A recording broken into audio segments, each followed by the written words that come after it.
أعوذ بالله من الشيطان الرجيم بسم الله الرحمن الرحيم الحمد لله رب العالمين والصلاة والسلام على رسول الله. Well, at the beginning of each video I have to say the reason why I'm doing this. I've called the FBI and I've sent them an email. They didn't call me back, but they called the center administrator. It is not enough to take away my fear. Why they don't call me the concerned person? Why they don't protect me? Calling the administration, it doesn't mean that they protect me. Well, I've sent emails to very important people, very civilized people, whom if they receive those emails, they will write back to me, they will call me at least to tell that we have received, maybe we are not able to help you, maybe we are able to help you. If those people don't reply, it means they didn't receive the email. And why they didn't receive, for me, is that somebody is blocking that. For me, it appears that it went, but it doesn't reach the people. The newspapers, the TVs, who rush to write the news about me when I got shot, now I'm calling them to interview me, to let the whole world to know what is happening to me, and to give chance to those who may have questions, who may doubt about me on something, to have a chance to ask me questions which maybe I don't answer so far, and I don't have it now. Maybe somebody can have a very important question to ask me, or the journalist himself, which will help. But these newspapers don't like to call me anymore. Why? For me, it means that somebody is telling them, hey, stay away from this. The police who came in the other time, the way he talked to me, if somebody is educated, he can understand that this policeman, before coming here, he was saying that just go there and bullshit him. Something is ready for him. So I need to speak. Whatever will happen to me, but I need to speak. At least that I've made that effort of telling you who I am and what I'm planning to do. One, I've agreed to leave United States. If I had a lot of money, I would just take a flight from here to very far where I want to go. But I don't have means. I've got a truck, which if I get a lot, it will be 200. So on the principle of leaving the country, I'm ready. Beside all this, I'm leaving. Guys, I've been persecuted in this country for 2 years for the reason which I'm not there. This is a country I've loved. The main reason I love this country, because a person has to be identified for something. I've thought about my life. So far, I've never lived in a community where I feel that I'm at home. I've told you when I lived with Congolese out of Congo, it was when I don't have money and I don't have anything else I can do, then I'll go to Congolese. Oh, if you are Congolese, if you are with Congolese, you'll be very happy. They give you a place to sleep.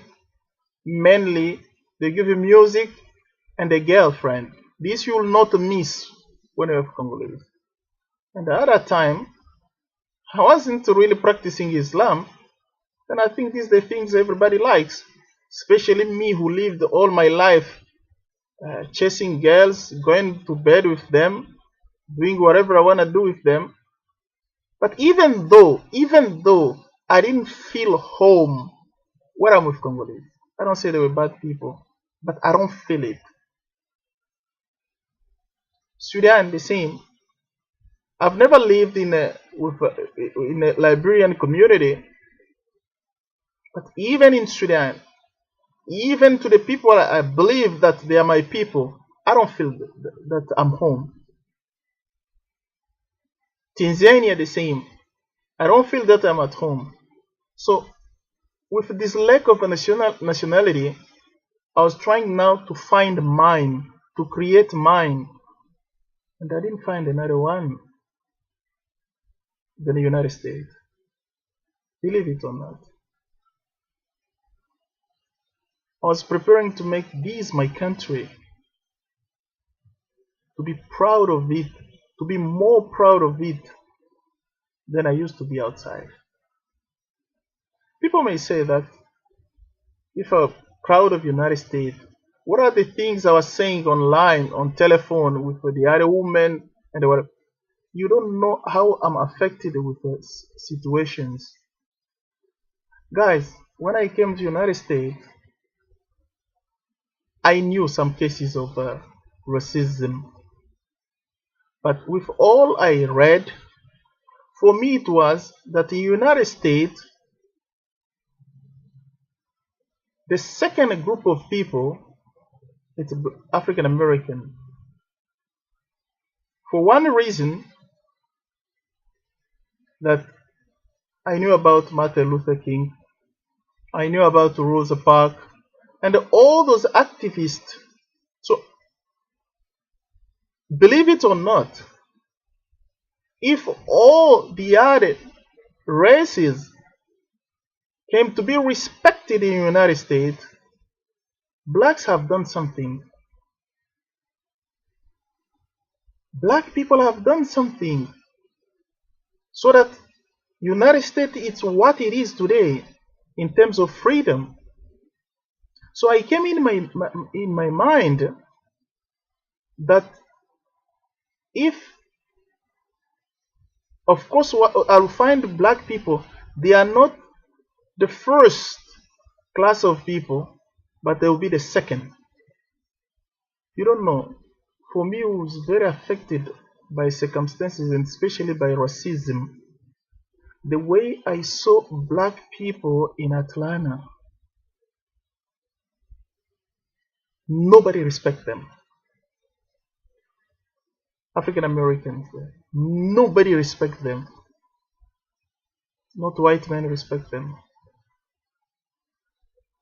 Not native respect them. Asian don't respect them. Latino don't respect them. But even refugees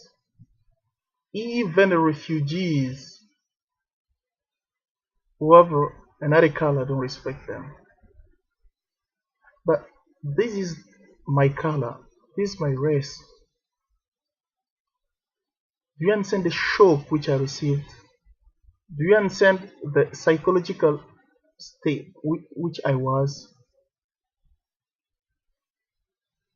I dislike black people, and at the same time, I like them. Do you understand what I'm talking about? It's exactly like a mother with her son, and the son is a criminal. I'm sure that mom will not like a crime. She will not like her son while he's doing crime. But at the same time, she loves that son. That was my situation. Sometimes when I dealt with people in Atlanta, I felt that I need to tell them that I'm not African American. I've just come from Africa. But in another way, I'm seeing that saying that is as if I'm denying myself. I got troubled, guys. I got really troubled. One of the reasons going to North here, Midwest, everybody was telling in Bismarck that I want people judge me for what I am, not what black are. I dislike the bad things what black people are doing. But at the same time, I find whatever black American will be insulted with, it also with me. I got discriminated in the mosque where I was praying in the Middle East, in a Midtown, just because I was black. So these are among the things I was talking every time on phone.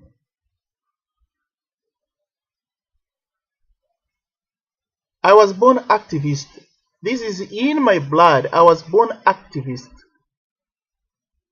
I didn't grow in Sudan, but when I went to Sudan, I participate in many activities about against what I found in Sudan, against what I saw in Sudan.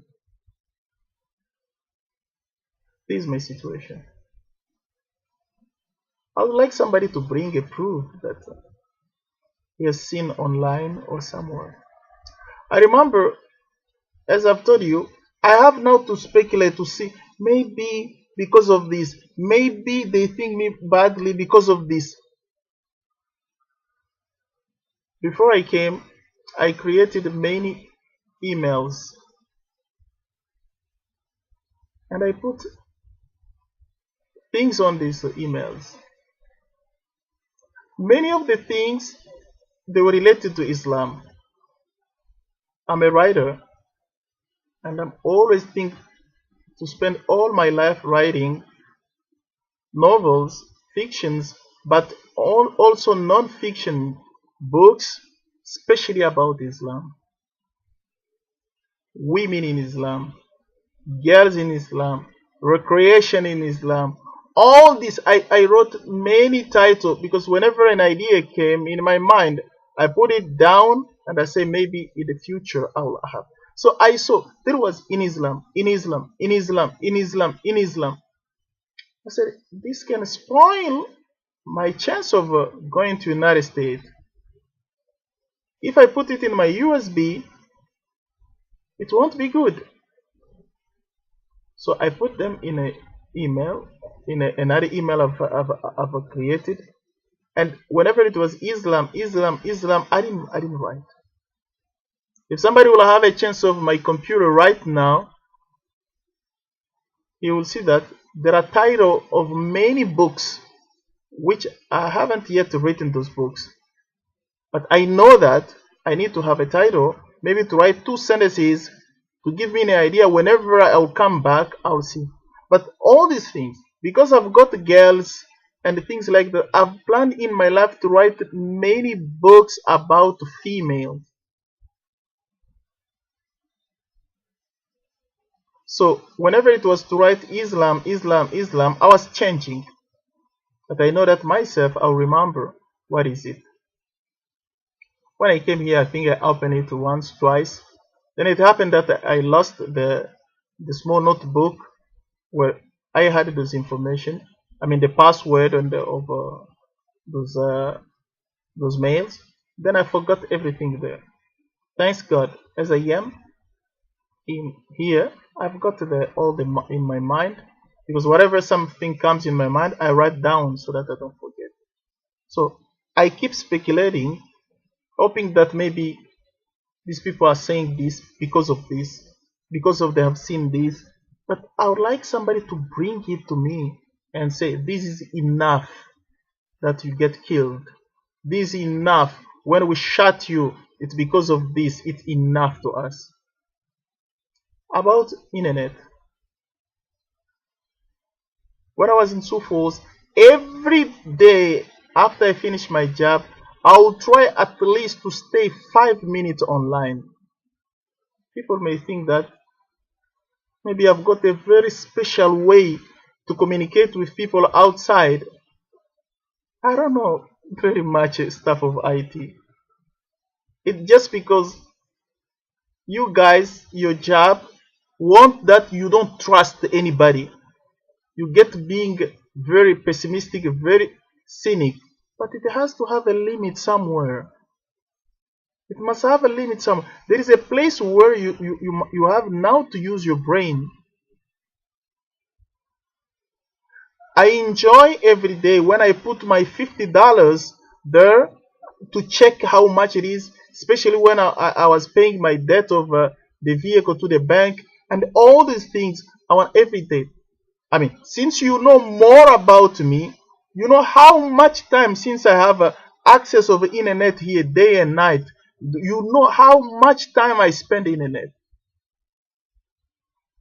Whatever names, famous person I didn't know before, I get the chance here, I Google quickly.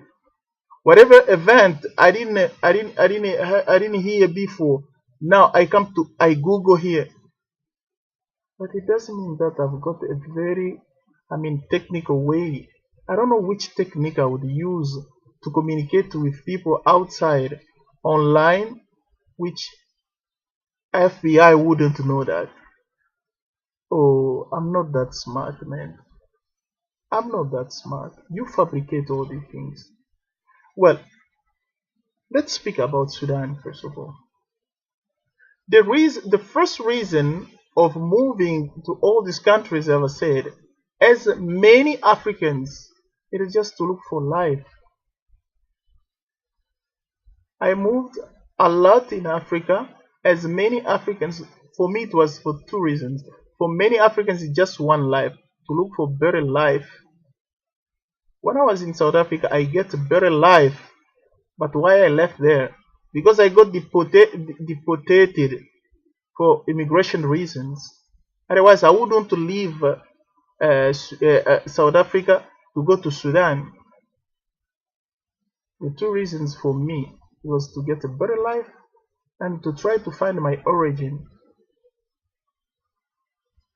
I knew that if I went to Nigeria, one day I will reach Liberia, and maybe by talking to many people, I'll find something. The other side I've got Tanzania, the other side I've got Sudan, and I was sure that I'll reach all those places and maybe I'll get something. But the main one, it was for life. After I got deported from South Africa, and I tried to go back, but I couldn't anymore. I failed in Zambia. Then I said, where else can I go where I can find a kind of better life? Then I remember while I was doing some further studies after high school in Kinshasa, that I had once student in Libya. They demonstrate because they didn't have parking to park their cars. I said, if there is a place in Africa where people can demonstrate just because they have cars and they don't have a place to put it, means they have a better life. And since I grew where there are books and I like reading, the person I was calling father used to read. He got a membership of Jeune Afrique, and the Jeune Afrique at the bottom they were writing the price in different countries. So I come to see that Libyan currency at that time was stronger, powerful. So after missing the chance of South Africa, I said now I have to go to Libya. I checked the map. There wasn't a roadway to go to Libya, but I knew that there is no place where you have to get only by plane. There must be a way to go in. Then I made my mind that I have to go to Libya, passing through Sudan by road. But this happened to me that I felt the need of changing my style. I don't like to be a womanized person anymore. I didn't feel the pride of girls anymore. because there is nothing in a woman which I didn't do or which I didn't test. I became a real Muslim at that time. But I wasn't praying the 5 prayers. I'll pray 2, I'll pray 3. Then there was a day I was just on the road. I said to myself, you have never been such a person. You have never been a hypocrite in your life. Okay, either you're Muslim or you are not. You have made a second Shahada. You have gone to Kikambala to study some religion. There are many mosques here in Nairobi. Either you are Muslim or you are not a Muslim. Who are you cheating? Because you cannot cheat God. And I was born a religious person. It was only the direction which I didn't have all that time in my life. Then I took an oath for myself that now either I practice Islam or I don't practice it. Well, you cannot imagine. I live in Kenya for 2 years. I start now going deep, reading the book, because of books I want to understand Islam very well. And in 6 months of reading books of Islam, I knew a lot than those who has never been in a situation which I was before.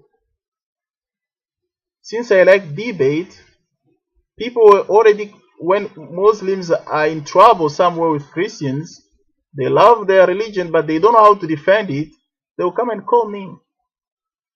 I remember once when I said that Aisha, the wife of the Prophet, peace be upon him, made an army to fight the army of Sayyidina Ali. Some people told me, some Muslims told me, hey, look, you have to say, you have to be careful on what you are saying. These things do not exist in Islam. It has never happened. When I talk about Laylatul Qadr to some people, and I told them that we do it like this because Prophet Muhammad, peace be upon him, forgot the right day of Laylatul Qadr. There are people who told me, Muslims who told me, what are you talking about? Prophet Muhammad to forget something? Do you know what we are talking about? Well, after reading all these books in Kenya, I found that there was a need in me. There was a need in me knowing more because I'm intelligent. I like reading. I like studying. That need came now into me. I asked people. They told me that to go to Saudi Arabia is not easy. The other opportunity you have where it can be easy, it's Sudan. And I come to remember, okay, I have another reason of going to Sudan. I was saying that one day I will reach Sudan so that I know my origin. Now Sudan is another place where I can study Islam. That's now the idea of going to Sudan. So, in Kenya, I'll give you some references. I had a friend, I forgot his name, but if he sees me on video, he will recognize me. He was a doctor at the Aga Khan.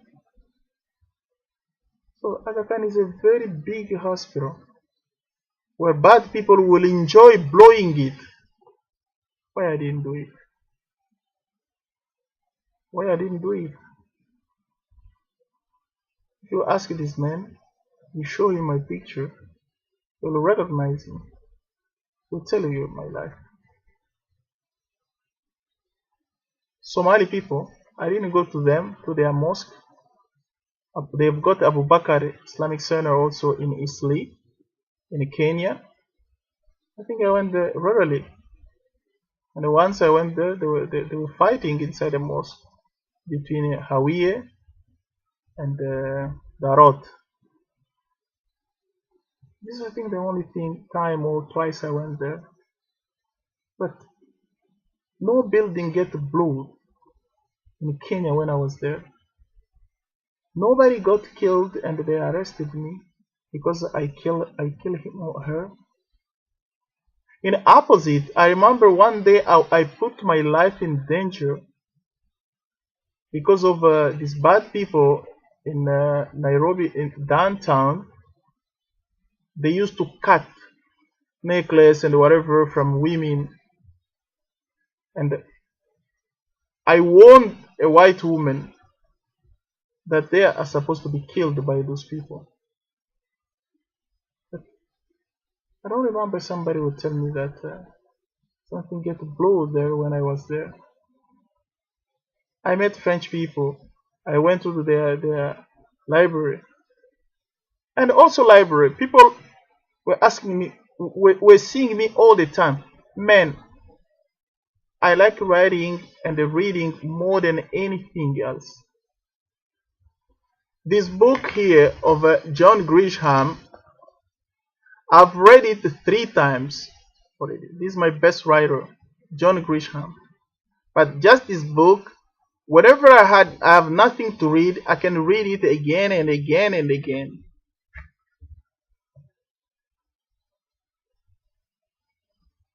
Then quickly, I was talking about him. Nothing get blown. Nobody got killed in Nairobi while I was there. Okay, I reached Sudan. I reached Sudan at the time of Umar Bashir. Sudan was under embargo of the United States. The United States is trying all the way to overthrow the government of Khartoum. The war between South and the North, John Garang troops against the national troop of Bashir, was hard. But for me, the main thing which marks me when I was in Khartoum, it was racism. Racism. It was the time, if you are black, if you are black, you are in trouble in Sudan. They discriminate you openly. I like Sudan very much, but this is the reality we have to say. First, every Sudanese, apart from those of South, every Sudanese doesn't believe he's black. Otherwise, they wouldn't call other people black. Every Sudanese doesn't believe that he is African. Otherwise, they wouldn't call other people you African. But what was strong? It was racism. And just imagine me, the person, the way I regard racism. I was about to have a lot of trouble in Kenya because of racism. Now I come to find it.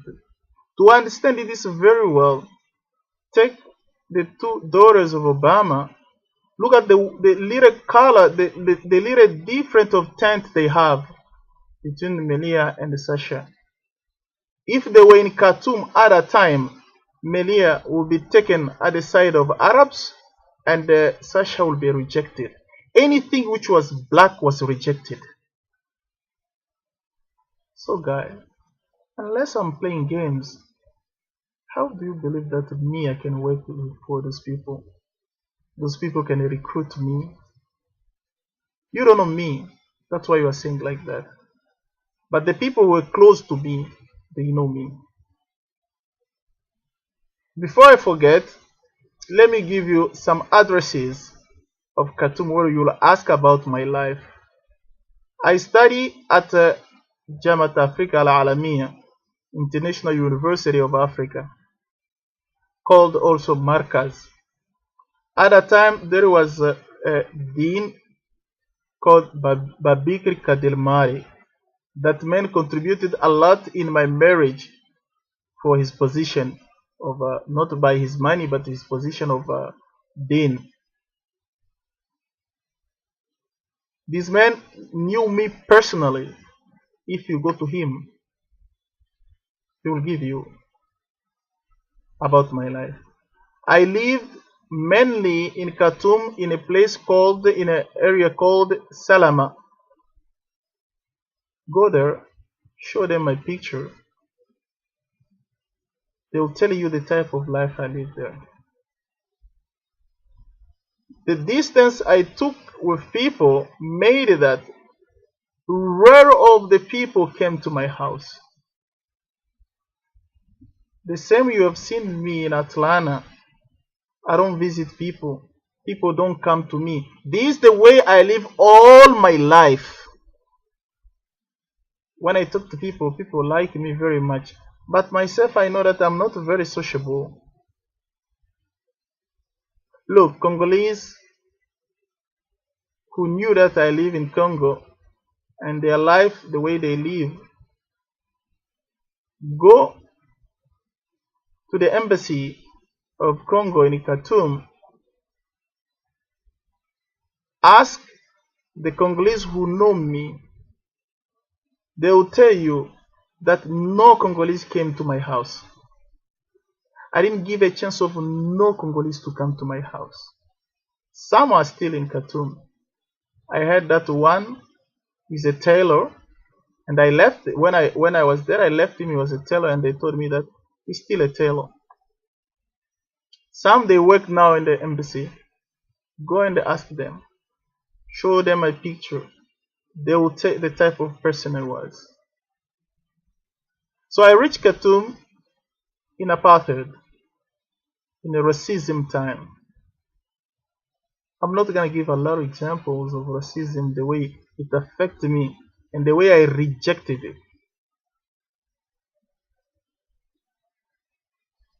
Once I got a chance, I was a supervisor for Red Crescent of Red Sea region or Red Sea state of Sudan.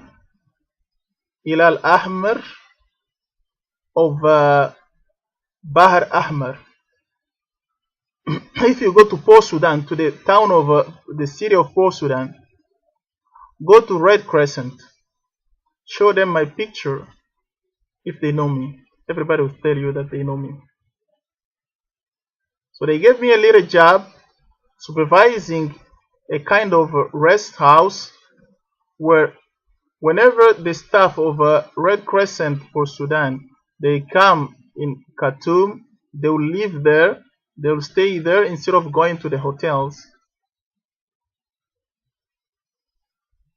And it comes to be that the whole area, the whole neighborhood, they liked me. I couldn't speak Arabic at the time. I speak English. But all of them, they like me. I used to go to the mosque every time. It happens that one girl of Southern Sudan, at a time we were having just one Sudan, worked as a servant in a house of Arabs. I don't know what happened. As they say, this girl stole something there. The whole area came.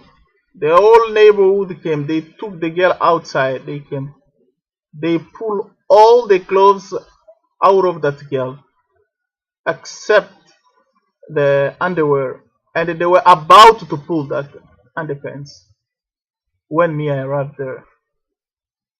That day I was crazy. I became crazy.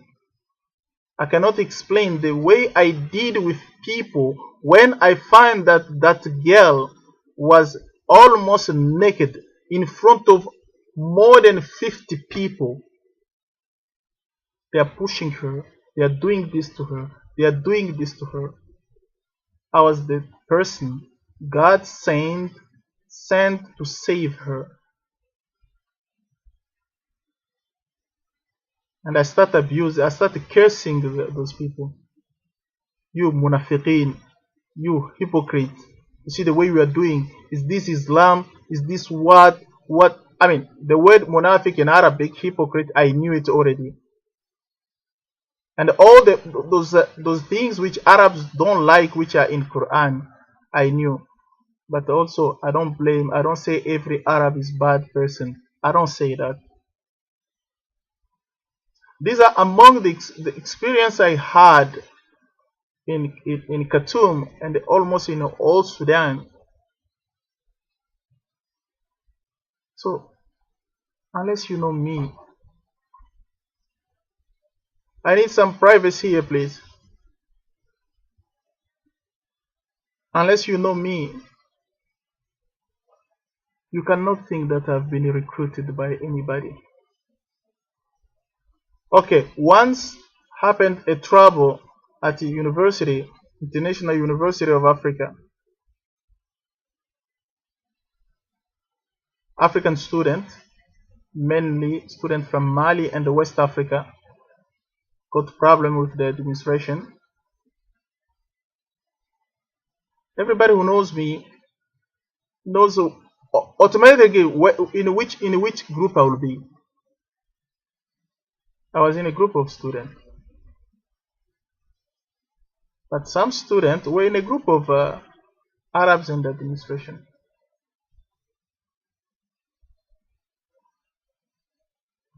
No, guys, you misunderstand me.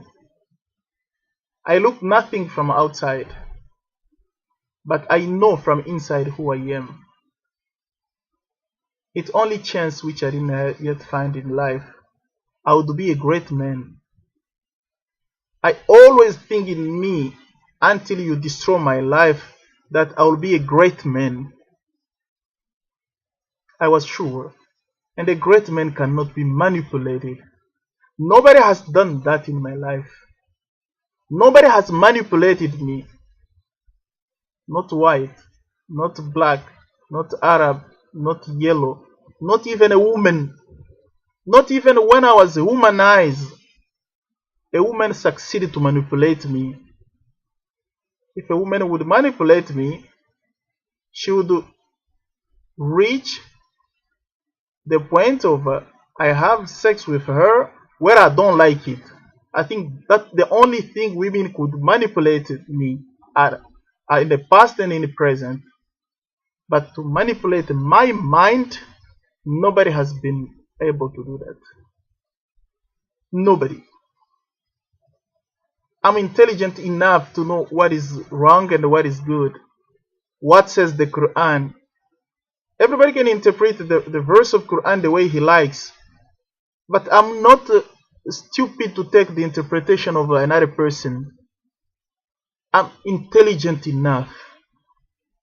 I've studied the Bible. I know it very well. I've studied the Quran and Islam. I know it very well.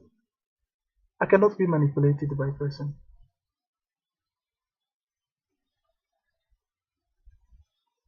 Africans go also to Saudi Arabia. Everybody knows.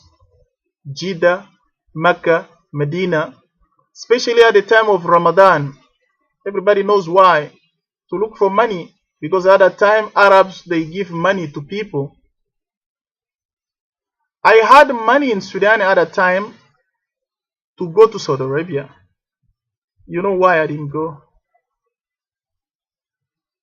It was either I get married with that money, or if I go to Saudi Arabia, I have to postpone my marriage, my wedding. And the idea of going to Saudi Arabia was a very good idea because I will make a lot of money by begging as the other Africans beg. Even Egyptians and the other poor Arabs, they go there to beg in a Ramadan. Why I didn't go? Because of three events. One, they told me that when you are at immigration, they will not serve Muslims and black people unless they finish serving whoever has a passport from Western country. With me, things like that, it doesn't pass with me. You need to know me, who I am. Second thing, and the third one, the two which made me completely to change my mind, though I like Saudi Arabia, because of the Islamic places which are in Saudi Arabia, I don't like all Saudis and I don't hate all of them. But the reason I like Saudi by principle, because there are holy places for any Muslim, and me, I like Islam very much. That means I would like Saudi Arabia for that reason. I didn't go to Saudi Arabia though I need the money, because the student of Medina told me once the teacher has to explain between Jamil wal Kabih, ugly and handsome. To explain this, he took a white man from Eastern Europe. He said, Haza Jamil. Then he took a black man from Africa, said, Haza Kabeh. You don't know how this happened to me. You know how it is inside me. So I said, if I can be there, maybe I'll go to jail. I'll go to jail. And another boy from Gabon left Saudi Arabia with all the money. He was a student at Medina. He left all this to come to study in Sudan because of racism. Once again, I don't say everybody in Saudi Arabia is bad. I don't say that. But these are the things I find in Sudan, and I heard about Saudi Arabia. It made me, I said, oh no, I'm not going to go there. I'm going to be, instead of coming back to Sudan with money, I'll go to jail. And I don't like that. All these things that I'm saying, not because I hate Arabs, no. It's just to show you guys, it's impossible somebody to change my mind. I'm a good person, and it's impossible a human being to change me to become a bad person. Impossible, I'm telling you. Even a psychiatrist, even a psychologist, with all the method they have today in the world of brainwashing, not me. Not me. I'm telling you, if I would have a chance in my life, I would change the world. I was sure that I will be among the person who will change the world. I will be among the black people who leave their name in history in a very good way. Not that I got shot. But I knew from the beginning that I had to choose. I knew from the beginning that being a Muslim has put a lot of people in trouble. Just being a Muslim, not talking about Islam, just being a Muslim. And me, those who follow me, those who tape me when I speak to my wife who's in Yemen, you can see how many times I mention the name of Allah just in a talk. And whenever I talk to people, I don't feel shy to say, my religion says this. My religion doesn't like this. Though I know that sometimes people don't like that. I like Islam. I love Islam. Some people will say that what I've got in Islam, you can get also in Christianity. Good for them. But me, I didn't get it there. I got it in Islam. I was telling you that I hate the situation I am now. I've never been low like this. But even if today God makes me wake up again, I walk again, it won't be the highest, the greatest thing God has done in my life. No, no, no. God has done more than this. Every day I say, God, if you want me to walk again, it will be just you want. I'm grateful for all the things you have done in my life. And to summarize it, it's just a small verse in Quran where God said, Alhamdulillahi alladhi hadana lihada wa ma kunna linahtadi law ma hadana Allah. Those who know Arabic, they understand what it means. Every day, I've never liked a prayer more than Alhamdulillah. Whenever I make dua, it's enough for me just to say Alhamdulillah maybe 50 times, maybe 100 times, maybe 1,000 times if it's possible. Just to say, God, thank you. Thank you. Thank you for all you have done for me. I like this religion. I love this religion. That all. That all. Islam by itself is not a bad religion. Whoever will tell me that and they will show me in the Quran is a liar. Is a liar. And the worst is that many people in the Western countries do not know Islam. And especially you, people in the Secret Service, you know very little about Islam. But I think it's a way of working. A person who you've been told is a bad person, maybe until he dies is only bad person. But you don't have any proof on me. And nobody in this world has proof on me. There is no country I had a lot of trouble than Yemen. The first reason, racism. The second reason, ignorance. Every educated man, CIA knows very well Yemen. They know how they live there. Some people said I'm bad man. The two people I fought with them, all of them, they were informers. One informer was almost my neighbor. So every time I went to school to teach, I have to be official. I must have my tie. If you see me, you will believe that this man is going to embassy. He works at the embassy. So he got mad with me. He was telling me that you came with nothing. All this is money of our country. So I made sure that every day when I dress up, I have to go so that he sees me.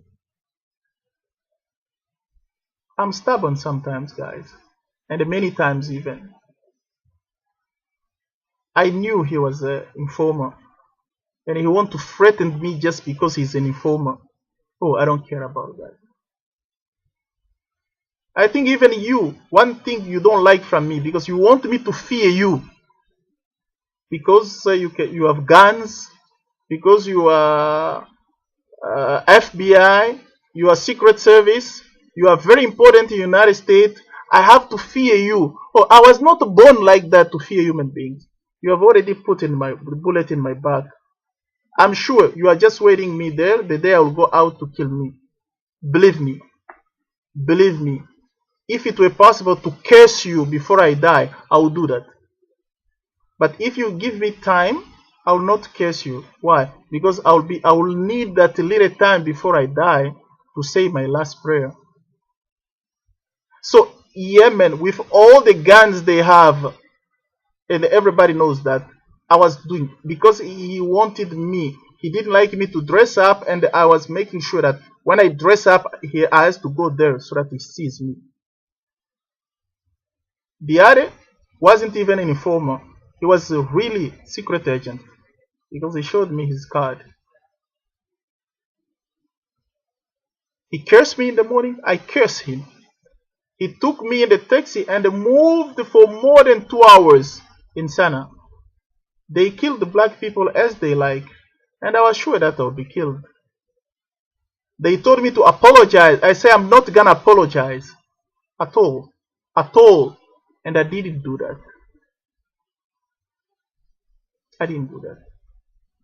When I was new in Yemen, I met a Djiboutian because my wife is half Djibouti or half Somali. He told me that, welcome to Yemen, but I'm gonna teach you a prayer, a dua. Everybody in Yemen, every foreigner in Yemen, make this dua every day. Allahumma akhrijna min Yemen bisalama. Allahumma akhrijna min Yemen bisalama. Oh God, help me to get out of Yemen safely. I saw it. But again, I cannot say that everybody in Yemen is bad person. No, I don't have that right. There are bad people. I believe in it. Many, maybe, but I cannot say that every single person or every single person in Yemen, he likes United States maybe for money, but he hates at the same time United States. Oh, not all of them. Oh, not what I know me. I didn't see that. I know there are many. They practice Islam in a very bad way, but not all of them. The other time I got trouble, I was in the mosque Friday. It was before the khutbah start. For me, nothing has that forbid me to read a book, a fiction, a novel in the mosque. Then by chance, I had the book of John Grisham, The Partner. And we were Friday. Saturday, I have to give the book back. So I didn't have another chance. I said I have to read in the mosque. I read it. When people discover that it's not Quran and it's not the other religious book, they made trouble until they pushed me out. Guys, let me tell you something. If there is a country which couldn't recruit me at all, it's Yemen. It's Yemen. I was in trouble in Yemen, the same I'm in trouble here. So which country then recruited me? I've told you this many times, how stupid you are sometimes. And I believe in this organization, the people who work there has to be those who went to university, who specialize in many things. So why have you decided to destroy my life? Why are you planning to kill me? You'll tell United States gives food, school for my kid. But do you think that children, they just need food and the school? They need a lot of things. They will miss Islam, which I wanted to give them. I didn't want my children to have the bad childhood which I had me. I moved everywhere I moved that maybe I'll make a lot of money, then I'll be able to save this marriage. It's not late. But all my expectation, you cut it short. For nothing. For things you don't have a proofs, even a little bit. For things which I'm very far from it.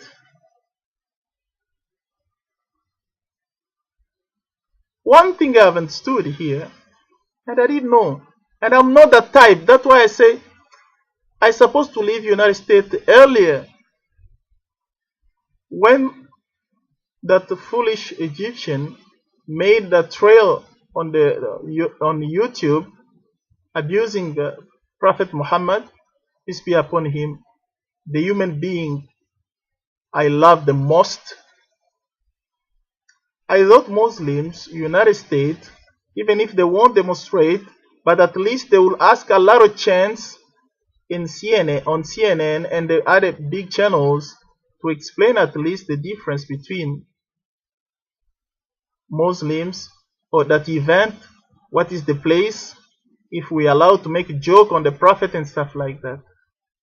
When I saw that, I watched all the channels, nothing happened. I understood that, yeah, this is the way people live here. Islam doesn't have a place anymore here. You demonstrate, you're a bad Muslim. You speak about Islam, you're a bad Muslim. So I didn't know that, man. For me, it was just United States is a place of freedom. And I don't know, guys, it has never happened in my life where I love Islam more than I love here United States. When I came here in Minneapolis, I saw a Somali having his car written on it, "I'm proud to be Somali." I think if I could do something like that, I would write on the right, "Proud to be Muslim." On left, proud to be the follower of Muhammad ibn Abdullah, peace be upon him. And on top of it, the light on top, I will write Allah. I'm telling you the truth. Sometimes when I'm on the road, I feel that I have to scream, I'm a Muslim! I'm a Muslim! Allah! But even when I'm talking to my wife on phone, when she tells me some good things, I feel like I have to scream, Alhamdulillah, Allah Akbar. Then I look at left and right, I say, oh, myself, I say, I'm sorry. Because sometimes I forget that I'm in United States. Well, if that's the way Allah has planned that I'll be killed because of that, but I don't know how. I don't know how I'll hide that I'm not a Muslim. Oh no, no, no, no, no! It won't happen.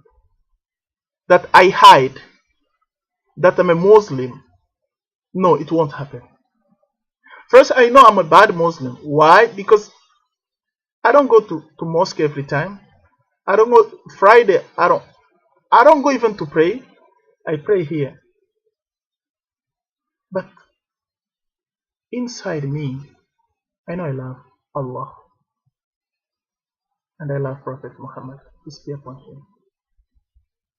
I think I've tried to do what I have to try. You believe me, it's okay. You don't believe me or what I'm saying, it's okay. I'll try again on Monday to call the TVs and the newspapers to give me interviews. So if you can watch these videos and you think you still have questions to ask me, come please and ask me. But if you have already made your mind, you'll kill me. Of course, I'm trying to get ready to travel to go to Canada. That means there is a day I will get out of this place, and you are waiting for me outside. Okay, if that's the way God have planned, I'm not gonna avoid it. But by now, to you, to Muslims, and to everybody, I say, be happy. Don't worry, be happy. Because this little time I still have alive, I say Alhamdulillah Rabbil Alameen. Goodbye, everybody.